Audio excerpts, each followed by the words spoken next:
রূপা নিজের মাকে সুস্থ করে তোলার জন্য বাবার ওপরে সমস্ত রাগ অভিমান ঘুচিয়ে ফেলল। রূপা বাড়িতে তো এলো, ওইদিকে ফটিক কিভাবে রূপাকে কোলে তুলে নিল, এটা কিন্তু রূপার বাচ্চা মনেও একটা তার প্রভাব পড়ল। রূপা ভাবলো এরা আমাকে চেনে না, এরা আমাকে ভালোবাসে না, তাও এরা আমাকে বন্যার জলে একা ফেলে গেল না, অথচ আমার নিজের বাবাই আমার হাত ছেড়ে দিল।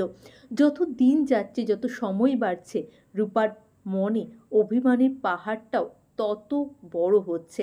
রূপার বাবার ওপরে অভিমান, হিংসুকুটির ওপরে অভিমান। ওদিকে রাত্রিবেলা বাড়িতে এসেও রূপা খুব কান্নাকাটি করে, কিছুতেই ঘুমাতে চায় না। রূপা মাসিকে বলে, আচ্ছা মাসি, তোমাদের এখানে ওই একটা আশ্রম আছে, আমাকে কালকে সকালে একবার নিয়ে যাবে গো। আমার যেন মনে হলো ওখানে আমার চেনা পরিচিত কেউ আছে।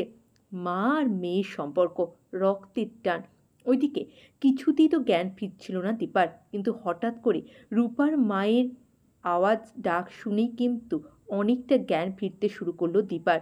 ওইদিকে মাসি রূপাকে বলল, ঠিক আছে মা, তোকে কালকে সকালে আমি ওই আশ্রমে নিয়ে যাব, তোর যাকে দেখার যাকে খোঁজার তুই খুঁজিস, কিন্তু আজকাল কাঁদিস না, এখন ঘুমিয়ে পড়। সকাল হলে মাসি রূপাকে নিয়ে একটু আশ্রমের দিকে যাবে ঠিক করে। রূপা হবে, আমার মন বলছে ওখানে আমি মাকে খুঁজে পাবো। আমার কেন জানি না ওরকম টান লাগছিল ওখানটাতে। আমার বারবার শুধু মনে হচ্ছিল কেউ আমাকে টানছে, আমার নিজের কেউ ওখানে আছে।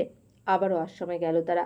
আশ্রমে গিয়ে আশ্রমের সবাইকে বলে যে, আচ্ছা, তোমাদের এখানে যে আছে আমি তাকে দেখতে চাই। আশ্রমের লোকেরা বলে, আমাদের এখানে তো অনেকেই আছে, তুমি কাকে দেখতে চাও বলো, কেউ কি থাকে তোমার জানাশোনা এই আশ্রমে?